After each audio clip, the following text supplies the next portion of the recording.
Ang hardin sa gitna ng disyerto, isang kuwentong Pilipino ng pag-asa sa Senegal. Naniniwala ka ba na ang lupang naging maalat sa loob ng mahigit 100 taon na hindi na kayang pagtamnan ng kahit ano ay maaari na ngayong maging isang malagong hardin ng gulay sa gitna ng disyerto? At ang lahat ng ito ay nagsimula lamang sa vetiver grass mula sa Pilipinas. Ito ang totoong kwento na dapat malaman ng buong mundo. Nagsimula ang lahat dito.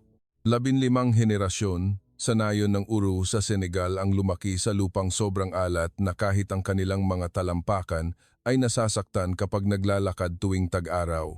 Umuulan lamang ng 1 o 2 beses sa isang taon, ngunit huwag umasa na ang mga patak ng ulan ay makakatulong na hugasan ang kaalatan ng lupa. Ayon sa mga taga-nayon, ang mga punla ng sitaw ay tumutubo lamang ng 2 pulgada bago malanta. May ilang naniniwala pa rin na isinumpa ang lupaing ito mula pa sa panahon ng kanilang mga ninuno. Si Lola Amina, 71 taong gulang, isa sa mga naunang henerasyon bago pa man makilala ng mundo ang salitang climate change, ay nagsabing hindi pa siya nakakita ng hardin ng gulay sa kanilang nayon mula nang siya ay isilang. Kinakailangang maglakad ng mga bata ng mahigit 6 na kilometro para lamang makabili ng gulay sa kalapit na bayan.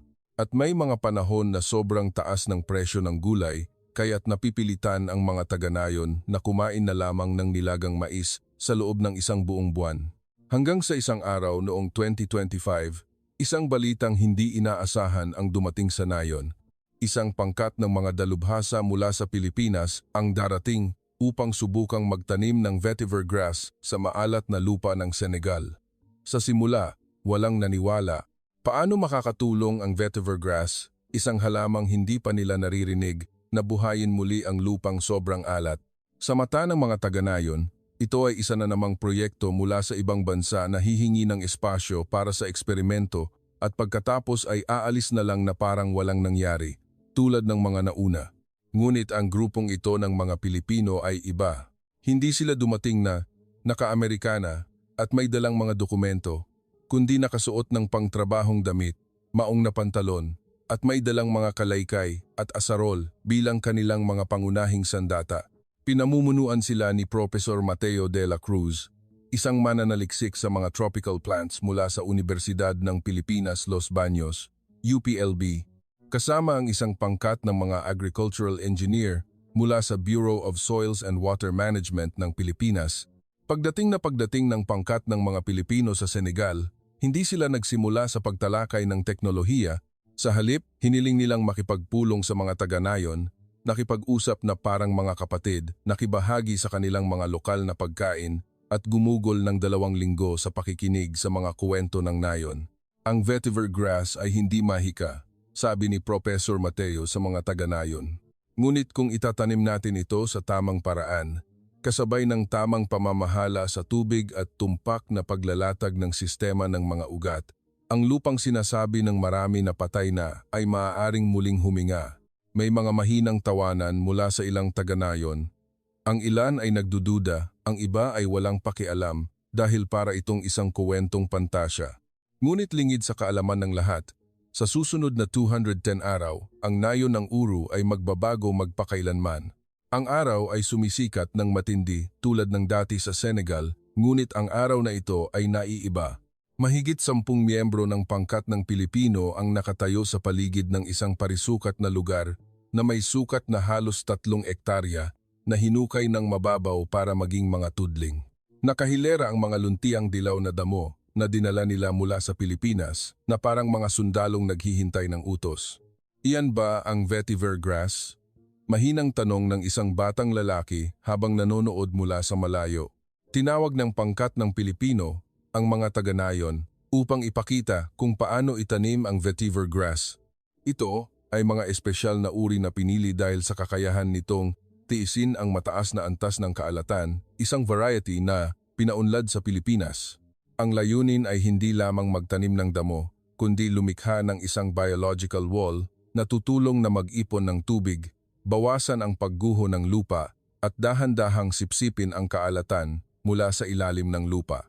Kumuha si Professor Mateo ng isang puno at ipinaliwanag, Ang vetiver grass ay mag-uugat ng malalim aabot ng 2 hanggang 3 metro. Hindi ito makikipag-agawan ng sustansya sa ibang halaman. Sa halip, ito ay magsisilbing parang isang soil filter upang bigyan muli ng buhay ang lugar na ito. Ang pinakamalaking hamon ay hindi ang teknolohiya, kundi ang puso ng mga tao. Sa simula, tiningnan ng mga taga-nayon ang vetiver grass na parang isang ordinaryong damo. Nakakita na sila ng mga damong tumutubo sa tabi ng daan at pagkatapos ay namamatay. Walang naniwala na kayang labanan ng damo ang kaalatan sa lupa na naipon sa loob ng maraming henerasyon. Ngunit may nagbago nang makita nila ang pangkat ng Pilipino na nagtatanim buong araw at gabi sa gitna ng init na umaabot sa 40 degrees Celsius. Hindi sila nagrereklamo, hindi sila tumitigil. Niyaya pa nila ang mga bata at mga matatandang babae sa nayon na magdilig, makipagkuwentuhan, at namigay ng mga buto ng halaman na dinala nila mula sa Pilipinas bilang regalo. Sa loob ng 7 araw, mahigit 7,000 puno ng vetiver grass ang naitanim sa maalat na lupa. Bakit ninyo ginagawa ang lahat ng ito kahit walang nagbabayad sa inyo ng malaki? Tanong ng isang matandang lalaki sa pangkat. Ngumiti si Profesor Mateo at mahinang sumagot. Dahil naranasan na rin namin sa Pilipinas ang magkaroon ng lupang patay na tulad nito at nakita namin ng sarili naming mga mata kung paano ito muling nabuhay.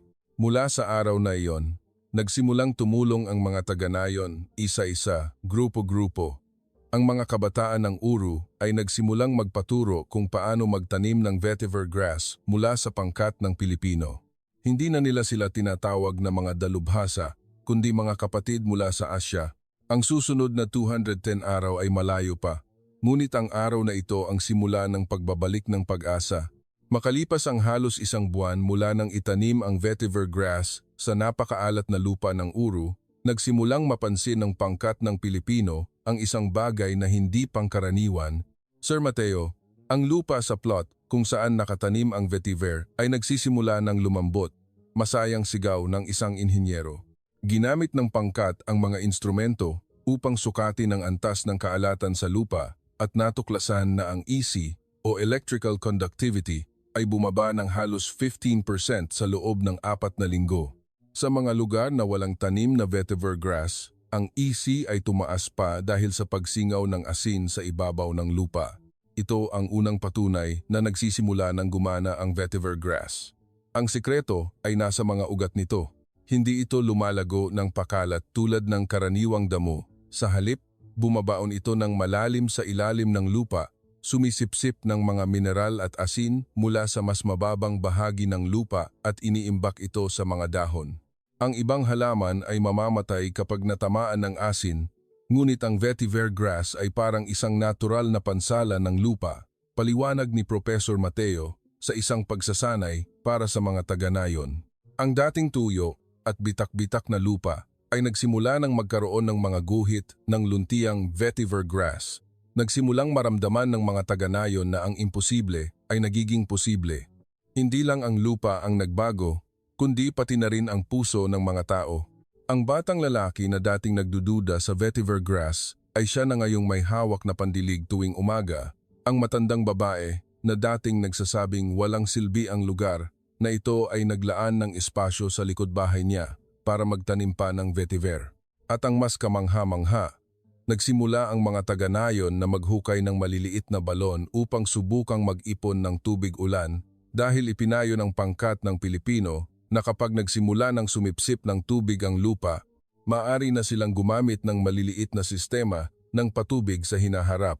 Sa online, ang larawan ng vetiver grass sa nayon ng Uru ay ibinahagi ng isang French volunteer na may maikling caption, "I just witnessed hope growing from the ground."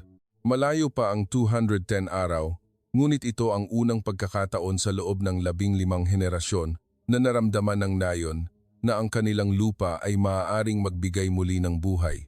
Pagkaraan ng 60 araw mula ng simula ng pagtatanim ng vetiver grass, ang dating tuyo at bitak-bitak na tanawin sa nayon ng Uru ay unti-unting nagiging isang lugar na may buhay. Isang Martes ng umaga, si Amina, ang 78 taong gulang na babae na dating naniniwalang isinumpa ang lupa, ay nakatayong tulala habang tinitingnan ang lupa sa ilalim ng kanyang mga paa. Ito ay malambot, may amoy ng halumigmig, at may maliliit na insekto na gumagapang mula sa mga siwang ng lupa. Ilang dekada ko nang hindi nakikita ang mga insektong ito sa lupa ng ating nayon, bulong niya sa kanyang apo. Ito ay isang mahalagang senyales, nagsisimula ng huminga muli ang lupa. Sa siyentipikong pananaw, ang lupang sobrang alat ay may matigas na istruktura, hindi kayang pasukin ng tubig at lahat ng mikroorganismo ay namamatay. Ang ginawa ng vetiver grass ay pinaluwag ang istruktura ng lupa mula sa loob gamit ang natural na puwersa ng mga ugat nito at ang pag-alis ng asin sa pamamagitan ng mga dahon. Dahil dito, nagsimulang bumalik ang mga lokal na mikroorganismo.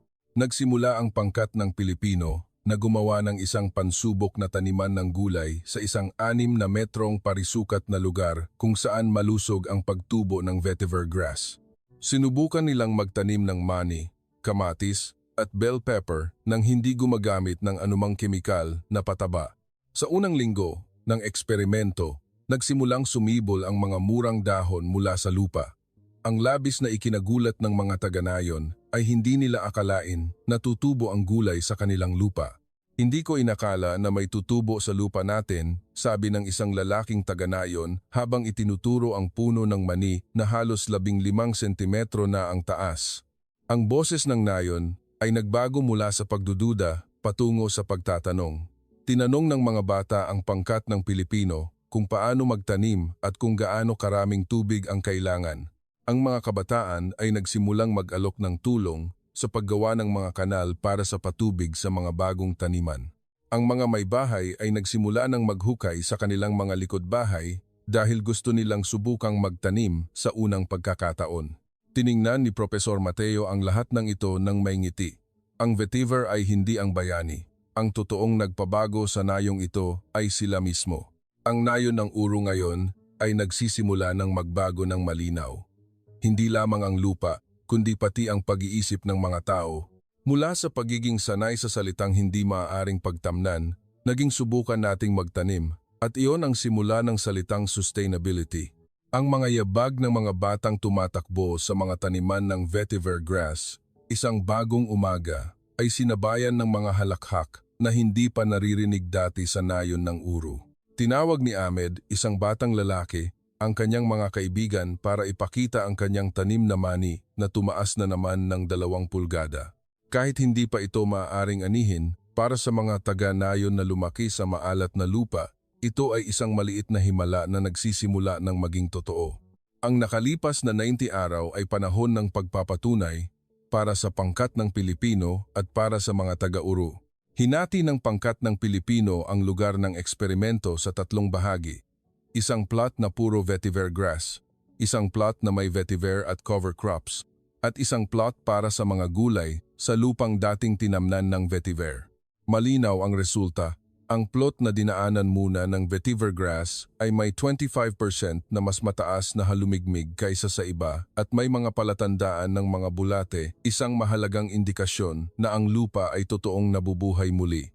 Ang lupa ay nabubuhay kapag patuloy natin itong inaalagaan, sabi ni Professor Mateo, habang ipinapakita sa mga taga-nayon ang mga imahe mula sa isang portable microscope na nagpapakita ng paglitaw ng mga good bacteria sa lupa. Ngunit hindi pa tapos ang mga hamon. Sa kalagitnaan ng buwan, hinarap ng pangkat ang isang biglaang tagtuyot. Ang inaasahang ulan ay hindi dumating. Kinailangan nilang baguhin ang plano sa pamamagitan ng paggawa ng sistema ng pag-iimbak ng tubig gamit ang mga gamit ng plastic drum na inilagay sa mga kawayan at dahan-dahang pinapatak ang tubig sa mga halaman, isang teknik na natutunan mula sa mga magsasakang Pilipino sa mga tuyong rehiyon ng Luzon. Nagdulot ito ng malaking paghanga sa pinuno ng nayon. Naging interesado siya sa mga simpleng teknolohiya na mababa ang gastos ngunit napakabisa. Gumamit lang ng mga lumang bote, binutasan, nilagyan ng maliit na tubo at nabuhay na ang damo. Bakit hindi natin naisip ito noon? Sabi niya habang nakakunot ang noo. Sa loob lamang ng 3 buwan, mula sa isang nayon na halos walang puno, ngayon ay nagsisimula ng makita ang mga nakakaing halaman. Kahit maliit na lugar pa lang ito, Ang pinakamalaki ay ang puso ng komunidad. Hindi na sila naghihintay ng tulong mula sa labas. Sa halip, sila na mismo ang kumikilos, natututo at sumusubok. Ang mga bata ay nagsimulang magkaroon ng bagong pangarap, maging soil planters. Ang mga matatandang babae ay nagtayo ng isang grupo para magturo ng pagtatanim ng gulay sa likod bahay. At ang pinuno ng komunidad ay nagsimulang pag-usapan ang pagpapalawak ng taniman ng 10 ektarya pa. Isinulat ni Profesor Mateo sa kanyang talaarawan ng araw na iyon, iniisip ng ilan na nagtatanim kami ng damo, ngunit sa katotohanan, nagtatanim kami ng posibilidad para sa isang buong komunidad. Ang halakhakan ng mga may bahay ay umalingaw-ngaw sa gitna ng nayon ng Uru. Isang grupo ng mahigit 20 kababaihan ang nagtipon isang Sabado ng umaga para sa isang impormal na pulong tungkol sa pinakamahalagang paksa mula nang itatag ang nayon, anong gulay ang itatanim natin sa susunod na panahon. Matapos ang mahigit 120 araw ng eksperimento sa vetiver grass, nakita ng komunidad ang malinaw at konkretong resulta. Ang lupa sa ilang bahagi ay nagsimula ng bumuti hanggang sa punto na maaari na itong pagtamnan. Lalo na sa paligid ng vetiver grass, kung saan ang malalalim na ugat nito ay nakatulong na bawasan ang kaalatan at panatilihin ang halumigmig. Nag-alok ang pangkat ng Pilipino ng isang simpleng ideya para sa susunod na hakbang. Lumikha ng isang hardin ng gulay ng komunidad gamit ang mga prinsipyo ng sustainable farming na dinala nila mula sa Pilipinas. Magsimula sa mga halamang madaling anihin tulad ng kangkong, balanoy at munggo, at dahan-dahang lumipat sa mga mas matagal anihin tulad ng pakwan o kamatis. Nang araw na iyon, ang bakanteng lote sa tabi ng balon na dating tapunan ng basura ng nayon ay ginawang isang 10 metrong taniman at lahat ng pagod ay mula sa mga taga-nayon mismo. Pinangalanan nila itong hardin ng buhay. Ang pagbabago ng isang lugar na dating walang halaga tungo sa isang hardin ng gulay ay hindi lamang tungkol sa lupa. Ito ay tungkol sa pagbabago ng pag-iisip ng komunidad. Ang mga bata, pagka-uwi mula sa paaralan, ay didiretso agad para magdilig. Ang mga may bahay ay gumagawa ng compost mula sa mga tira-tirang gulay at prutas sa kusina. Ang mga kabataan ay sumubok na mag-install ng maliliit na solar panel para paganahin ang isang segunda manong water pump na donasyon ng pangkat ng Pilipino. Wala pang 3 linggo matapos magtanim, nagsimulang tumubo ang kangkong, sumunod ang munggo, at may amoy ng mamasa-masang lupa tuwing umaga. Isang araw, isang 9 na taong gulang na batang babae ang kumuha ng isang basket na puno ng kangkong at ibinigay ito sa kanyang lola na may sakit at hindi na makalakad. "Ako po ang nagtanim niyan, lola. Tikman ninyo, napakatamis," sabi niya. Ipinikit ng lola ang kanyang mga mata habang nginunguya ang unang subo. Tumulo ang kanyang mga luha nang hindi namamalayan.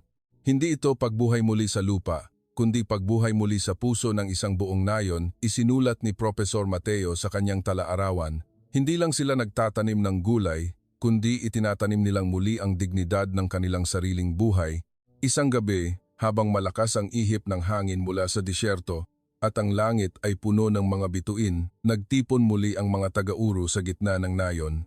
Ngunit hindi para magtanim o magdilig, kundi para makinig sa isang kuwentong hiniling nila mula sa pangkat ng Pilipino. "Naging tuyo rin ba ang Pilipinas dati?" tanong ng batang si Ahmed habang nakatingin kay Profesor Mateo. Ngumiti ang Pilipinong professor at nagsimulang ikuwento ang tungkol sa isang probinsya sa Pilipinas, sa isang rehiyon na minsang naging tuyot at bitak-bitak na lupa na walang naniniwalang may tutubo pa. Ngunit matapos gamitin ang vetiver grass at ang konsepto ng sustainable farming, ang lugar na iyon ay naging isang sentro ng organikong pagsasaka na nagluluwas ng mga produkto sa buong bansa. Ang kwento na parang katang-isip sa pandinig ng mga taga-nayon ay naging isang revelasyon na kahit ang mga Pilipino ay dumaan din sa kawalan ng pag-asa. Hindi nagsalita si Profesor Mateo tungkol sa mga high-tech na kagamitan o mamahaling makinarya, kundi sa 3 bagay na nagpabago sa lugar na iyon: vetiver grass, ang ugat na nagpabago sa lupa, isang drip irrigation system na gawa sa mga patapong materyales, at ang paniniwalang hindi mauubusan ng pagkakataon ng lupa hanggat lumalaban ang tao. Natahimik sandali ang mga taga-nayon bago nagsalita ang isang matandang babae Kung nagawa iyon ng mga Pilipino, bakit hindi natin magagawa? Ang mga salitang iyon ay naging isang enerhiya na gumising sa buong nayon. Kinabukasan, nagpatawag ng agarang pulong ang pinuno ng nayon at inihayag ang isang proyektong magpapalawak sa hardin ng komunidad kung saan hahatiin ang mga pampublikong lupain para bigyan ang bawat pamilya ng pagkakataong makilahok. Nagbigay ng payo ang pangkat ng Pilipino sa paglalagay ng sistema ng patubig gamit ang maliliit na solar panel na binuo mula sa mga donasyon tulad ng mga lumang panel gamit ng mga plastic na lalagyan at mga segunda manong water pump mula sa Pilipinas. Sa loob ng 10 araw, ang nayon ay nagkaroon ng 8 maliliit na drip irrigation system at 5 karagdagang taniman. Nagsimulang bigyan ng mga bata ng mga palayaw ang mga taniman, ang hardin ng ulan, ang hardin ng ngiti ni Lola, at ang hardin ng hindi pagsuko. At lahat ng ito ay nagsimula sa isang maliit na sikretong ibinahagi ng mga Pilipino. Isinulat ni Professor Mateo, binigyan namin sila ng mga buto ng pag-asa, ngunit sila mismo ang nagdilig nito hanggang sa ito ay lumago. Sa ika-6 na buwan ng proyekto, nagsimulang magbago muli ang kulay ng kalangitan sa Uru. Palakas ng palakas ang ihip ng hangin, bago tuluyang natakpan ng kulay kahel na alikabok ang kanlurang bahagi ng abot tanaw. Paparating na ang sandstorm. Sigaw ng pinuno ng nayon. Nagsimulang magligpit ng mga gamit ang lahat, tinakpan ang mga taniman ng gulay gamit ang mga lona, at nagtulungan upang patibayin ang mga bakod na pananggalang sa hangin. Sa nakaraan, ang ganitong uri ng bagyo ay karaniwang tinatangay ang lahat. Ang lupa ay matutuyo. Ang mga gulay ay malalanta, at ang mga punla ay matatabunan ng buhangin. Ngunit sa pagkakataong ito, iba ang nangyari. Ang vetiver grass na itinanim sa paligid ng mga hardin ng gulay ay naging isang natural na panangga. Ito ay siksik, matibay, at pinigilan ang paglipad ng lupa kasama ng hangin. Ang malalalim na sistema ng mga ugat nito ay nagsilbing pader sa ilalim ng lupa, at ang pinakakagulat-gulat, pagkatapos ng bagyo, buo pa rin ang mga hardin ng gulay. Ipinaliwanag ni Professor Mateo. Hindi lang problema sa kaalatan ang nilulutas ng vetiver, ito rin ang pinakamahusay na panangga sa bagyo sa mga bukas na lugar na tulad nito dahil hindi ito basta-basta namamatay, mahusay kumapit sa lupa, at lumalago ng siksik na parang pader. Matapos humupa ang bagyo, nilibot ng mga taga-nayon ang mga hardin ng may kaba, ngunit ang nakita nila ay mga puno ng mani na nakatayo pa rin, mga kangkong na yumuko lamang sa hangin at muling tumayo, at ang lupang nananatiling mamasa-masa dahil sa drip irrigation system. Isang malakas na palakpakan ang umalingaw-ngaw. Niyakap ng mga magulang ang kanilang mga anak sa tuwa. Ang lola na dating nagsabing isinumpa ang kanilang lupa ay nagsabi, "Baka sa wakas, ngumingiti na sa atin ang lupa." Sinuri ng pangkat ng Pilipino at ng mga taga-nayon ang pinsala na mas kaunti kaysa sa mga nakaraang taon. Ito ang unang pagkakataon sa loob ng 30 taon na hindi sinira ng sandstorm ang buong ani ng nayon. Dahil dito, naging tanyag ang Uru sa rehiyon. Ang mga tao mula sa kalapit na mga nayon ay nagsimulang bumisita upang makita ang hardin ng gulay sa gitna ng disyerto na nakaligtas sa bagyo. Sinabi ni Professor Mateo sa kanyang pangkat, "Hindi natin tinalo ang kalikasan. Namuhay tayo kasama nito sa matalinong paraan, gamit ang mga bagay na ibinigay mismo ng kalikasan." Matapos ang insidente ng sandstorm kung saan nanatiling nakatayo ang hardin ng nayon ng Uru, kumalat ang kanilang katanyagan sa buong kanlurang rehiyon ng Senegal. Ang mga tao mula sa kalapit na nayon ay nagsimulang dumating, hindi para humingi ng tulong kundi para matuto. Isang umaga, 5 motorsiklo at 2 kariton ang nagdala sa mga residente mula sa nayon ng Udo na mahigit 20 kilometro ang layo. Iisa lang ang kanilang tanong, "Paano ninyo nagawa iyan sa lupang akala namin ay patay na?" Agad na nagsagawa ng isang field workshop ang pangkat ng Pilipino. Dinala nila ang mga bisita sa mga taniman ng vetiver, ipinakita kung paano ito itanim, kung paano mag-setup ng simpleng drip irrigation, at ipinakita ang mga hardin na nagsisimula ng mamunga. Ang labis na ikinahanga ng mga taga-Odo ay hindi ang mga teknik sa agrikultura, kundi ang katotohanan ang mga taga-Uru mismo ang gumagawa ng lahat. Ang matatandang babae ay gumagawa ng sarili nilang compost, ang mga bata ay nagdidilig tuwing umaga, at ang mga kabataan ay gumagawa ng mga bakod na kawayan. Nakita nila ang isang nayon na binuhay muli ang kanilang lupa gamit ang sarili nilang mga kamay. Nang araw ding iyon, humingi ng pahintulot ang pinuno ng nayon ng Udo na gumawa ng isang pansubok na taniman ng vetiver grass. Hindi na nagsalita ng marami si Professor Mateo. Inabutan niya ito ng 15 puno ng vetiver grass at sinabing, isang regalo mula sa isang nayon para sa isa pang nayon. Ngumiti ang batang si Ahmed at nagsabi, ngayon, kami na ang mga guro, tama po ba? Sumagot si Professor Mateo, oo, anak. At ang pinakamahusay na guro ay ang dating minsan ng nabigo. Pagbalik sa Udo, agad na sinimulan ng grupo ang pagtatanim ng vetiver at humingi ng tulong sa mga taga-uro sa paghuhukay ng balon at pag-install ng drip irrigation. Ito ang simula ng unang network ng mga modelong nayon sa isang lugar na idineklara noon ng gobyerno na hindi angkop para sa agrikultura. Pagkalipas ng isang buwan, sumali ang ikatlong nayon. Mula sa isa, naging dalawa, at mula sa dalawa, naging isang maliit na network, at lahat ay nagsimula sa isang maliit na damo na hindi binigyan ng pansin noon. Sa eksaktong 210 araw, mula nang itanim ang unang vetiver grass sa maalat na lupa ng Uru, ang nayon ay hindi na tulad ng dati. Hindi lamang sa paningin ng mga residente, kundi pati na rin sa pananaw ng buong probinsya at ng gobyerno ng Senegal. Ang mahigit 8 ektaryang lupa na dating pinabayaang matuyo ay naging isang hardin ng gulay na may 12 uri ng pananim na pinapaikot-ikot sa bawat panahon. Mayroon itong drip irrigation system na pinapagana ng solar panels, isang maliit na pagawaan ng compost na pinamamahalaan ng grupo ng kababaihan, at higit sa lahat, isang maliit na pamilihan ng komunidad na bukas tuwing linggo kung saan ibinebenta ang mga sariwang gulay na sila mismo ang nagtanim. Personal na bumisita ang gobernador ng probinsya. Tinitigan niya ng may pagkamangha ang lupang dating itinuturing na bawal para sa agrikultura. Ito ay isang hardin sa gitna ng disyerto na gumagamit lamang ng vetiver grass at solar energy? Tanong niya sa pangkat ng Pilipino. Simpleng sumagot si Professor Mateo. Hindi lang po ito teknolohiya. Ito ay ang paniniwala na maaaring bumalik ang buhay ng lupa kung ang mga tao ay kikilos. Nang makita ng gobernador ang resulta, nag-utos siya ng agarang pagpapalawak ng proyekto sa 5 pang nayon sa parehong distrito at itinalaga ang Uru bilang unang demonstration center para sa rehabilitasyon ng maalat na lupa sa bansa.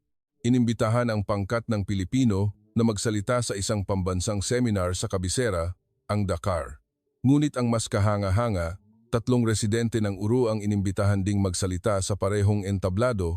Isa sa kanila ay ang batang si Ahmed, na dati nagdududa lamang sa vetiver grass. Ngayon, nakatayo siya sa entablado at nagsasabing, hindi ko binago ang mundo, pero binago ko ang aking nayon gamit ang isang maliit na halaman at pag-asa. Sa loob ng 210 araw, ang patay na lupa ay nabuhay, ang maalat na lupa ay naging pinagkukunan ng pagkain, ang mga tagatanggap ay naging tagapagbigay, at ang salitang imposible ay naging bahagi na lamang ng nakaraan. Matapos kilalanin ang Uru bilang isang opisyal na demonstration center, ang kapaligiran dito ay nagbago ng husto, lalo na sa isang bagay na hindi inaasahan ng sinuman, ang mga pangarap ng mga bata. Noon, ang pangarap ng mga bata ay makaalis sa nayon, maghanap ng trabaho sa malalaking lungsod o sa ibang bansa dahil naniniwala silang walang maaaring itanim sa kanila. Ngayon, iba na ang kanilang sinasabi. Gusto kong magtanim ng gulay para kay Lola. Gusto kong magbukas ng sarili kong bukid sa nayon. Gusto kong matutunan kung paano mag-ipon ng tubig para sa tag-araw. Ang maliit na paaralang elementarya sa Uru ay nagsimula ng isang experimental na klase sa agrikultura sa tulong ng mga lokal na guro at ng pangkat ng Pilipino. Natutunan ng mga bata ang pagpapatubo ng mga punla, paggawa ng compost mula sa mga tirang pagkain sa tanghalian at pagsukat ng halumigmig ng lupa gamit ang mga simpleng kagamitan. Tuwing Biyernes, sa halip na umuwi ng maaga, pumupunta ang mga mag-aaral sa hardin ng komunidad para alagaan ang mga halaman at magpaligsahan kung aling silid-aralan ang may pinakamalusog na pananim Nakita ng mga pamilya ang malinaw na resulta. Bumababa ang gasto sa pagkain, dumadami ang kinakaing gulay, at bumubuti ang kalusugan ng mga bata. Isang ina ang nagkuwento, "Hindi nasakitin ang anak ko, tulad ng dati mula nang kumain kami ng gulay mula sa aming likod bahay. Dati, halos hindi kami nakakatikim ng sariwang gulay." Naging interesado ang lokal na pamahalaan at sinuportahan sila sa pamamagitan ng mga scholarship na may programang magpapadala sa mga kabataan mula sa Uru para sa karagdagang pagsasanay sa organikong pagsasaka sa kabisera. Ang ilan ay maaaring makakuha pa ng scholarship para mag-aral sa ibang bansa. Isa sa mga napili ay si Ahmed. Sinabi niya sa kanyang sulat ng pasasalamat, "Gusto kong bumalik at itanim muli ang lupa para sa mga nayon na hindi pa naniniwala na mayroon silang pagkakataon." Hindi lang tungkol sa halaman ang natutunan ng mga bata, kundi ang halaga ng kanilang sariling bayan, dahil ang lugar na dati nilang tinitingnan na walang kinabukasan ay siya na ngayong simula ng pag-asa sa kanilang mga munting puso. Ang 210 araw na nagsimula sa pagdududa at mahinang tawanan noong unang itanim ang vetiver grass sa tuyo at maalat na lupa, ngayon ay naging isang buhay na alamat sa nayon ng Uru. Ang huling larawang nakita ng pangkat ng Pilipino bago umuwi ay ang buong nayon na nagtipon sa harap ng demonstration center, may hawak na iba't ibang kulay ng gulay na sila mismo ang nagtanim. Hawak ng mga bata ang isang karatula na sulat kamay, "Salamat sa hindi pag-iwan sa amin tulad ng ginawa ng iba." Ang pagbabago sa Uru ay hindi lamang tungkol sa lupa. Ito ay ang pagtatanim ng isang bagong kultura na pag-aari ng buong nayon, isang kultura ng tiwala sa sarili, pagkilos at pagbabahagi. Inihayag ng pinuno ng nayon ang araw ng pagbabalik buhay ng lupa bilang taunang pagdiriwang. Bawat taon, ipagdiriwang nila ang kanilang ani sa parehong buwan kung kailan itinanim ang unang vetiver grass at ituturo sa lahat ng bata sa paaralan ang kuwento ng rehabilitasyon ng lupa bilang isang mandatoryong kurikulum. Umuwi ang pangkat ng Pilipino na may dalang pagmamalaki at mga paalam mula sa buong komunidad. Ngunit ang iniwan nila ay hindi lamang vetiver grass, hindi lamang isang sistema ng patubig, kundi mga buto ng pananampalataya na patuloy na palalaguin ng mga taga-Uru. Pumunta kami rito para baguhin ang lupa, pero sa huli, ang lupa ang nagbago sa amin. Ito ang huling mga salitang isinulat ni Professor Mateo sa kanyang talaarawan bago siya ihatid ng eroplano pabalik sa Pilipinas. Ilang buwan ang lumipas, isang pangkat ng mga mamamahayag mula sa ibang bansa ang dumating para gumawa ng isang dokumentaryo tungkol sa hardin sa gitna ng disyerto. Natuklasan nila na bukod sa Uru, may siyang pangnayon, sa paligid ang sumusunod na sa kanilang mga yapak. Kahit nagsisimula pa lamang sila, iisa ang kanilang pagkakapareho, ang pag-asang tumubo mula sa maliliit na ugat ng vetiver grass. At itinuro ng kuwentong ito sa mundo na ang lupang sinabi ng mga taong patay na ay maaaring muling mabuhay kung may isang taong maglalakas loob na itanim ang unang puno.